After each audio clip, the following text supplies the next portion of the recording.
Assalamualaikum warahmatullahi wabarakatuh. Saya akan menjelaskan materi psikologi perkembangan peserta didik. Sebelum itu, saya akan memperkenalkan diri. Nama saya Primatri Firmansyah dengan NIM 2017401144 kelas 1 MPC. Saya akan menjelaskan materi yang bertemakan hakikat dan teori perkembangan manusia.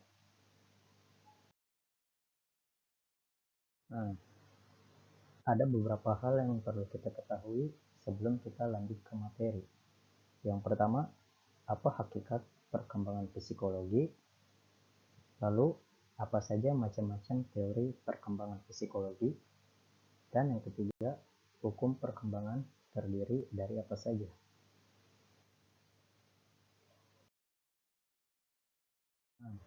Pertama, kita akan membahas apa hakikat perkembangan psikologi. Hakikat perkembangan dalam psikologi merupakan sebuah konsep yang cukup rumit dan kompleks. Adapun konsep yang terkandung di dalam yaitu konsep pertama, perkembangan atau development. Menurut salah satu ahli, F.J. Monks dan kawan-kawan pada tahun 2001, pengertian perkembangan menuju pada suatu ke arah yang lebih sempurna dan tidak dapat diulang kembali. Perkembangan menuju pada perubahan yang bersifat tetap dan tidak dapat diputar kembali. Konsep yang kedua, pertumbuhan atau growth. Menurut salah satu ahli, Ahmad Tontowi, pada tahun 1993, mengartikan pertumbuhan sebagai perubahan jasad yang meningkat dalam ukuran sebagai akibat dari adanya perbanyakan atau multiplication sel-sel. Lalu konsep yang ketiga, kematangan atau maturation.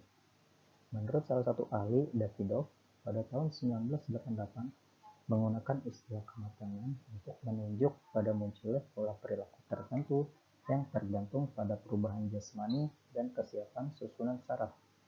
Konsep yang keempat, perubahan atau change. Yang pertama yaitu perubahan dalam ukuran besarnya. Maksudnya apa? Maksud di sini tubuh kita perlahan akan tumbuh atau akan besar. Lalu yang kedua, perubahan dalam proporsi. Perubahan dalam jumlah makan kita yang lebih banyak. Yang ketiga, hilangnya bentuk atau ciri-ciri lama. Misalkan, ketika kecil, rambut kita tipis.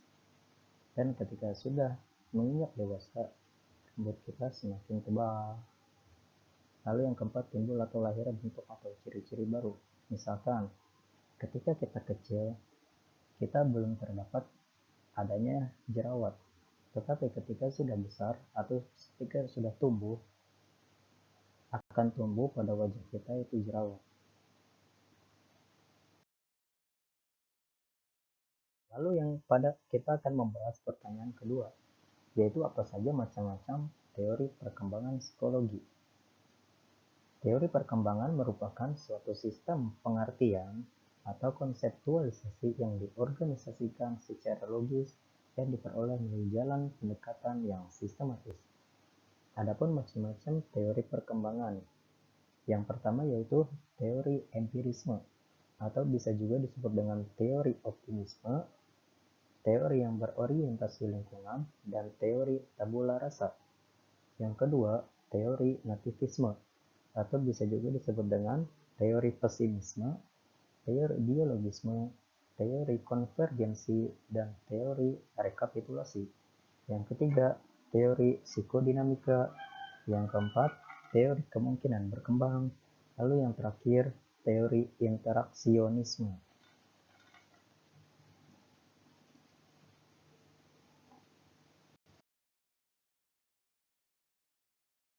Nah, sekarang kita akan membahas pertanyaan terakhir yaitu hukum perkembangan terdiri dari apa saja.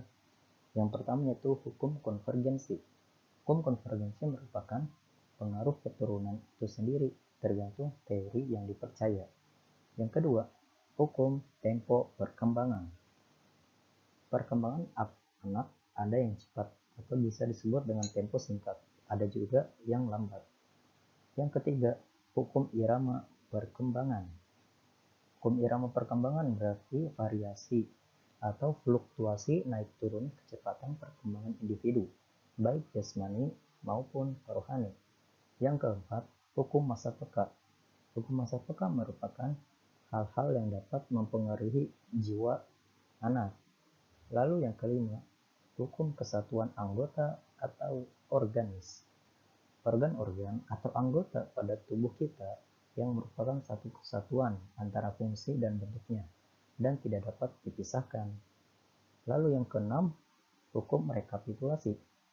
Teori yang dialami seorang anak merupakan ulangan secara cepat sejarah kehidupan suatu bangsa yang berlangsung dengan terlambat secara berabad-abad. Lalu yang ketujuh, hukum bertahan dan mengembangkan diri. Dalam kehidupan timbul dorongan dan hasrat untuk memperkenalkan diri, seperti makan dan mengembangkan diri, seperti belajar. Lalu yang terakhir atau yang kedelapan, hukum Trotskilter atau hukum masa menentang. Perkembangan individu tidak selalu berlangsung tenang dan teratur. Tetapi pada masa tertentu dapat terjadi suatu guncangan perubahan secara radikal atau tumbuhnya emosi. Oke, terima kasih. Cukup sekian dari saya. Bila ada kekurangan atau kesalahan, mohon dimaafkan.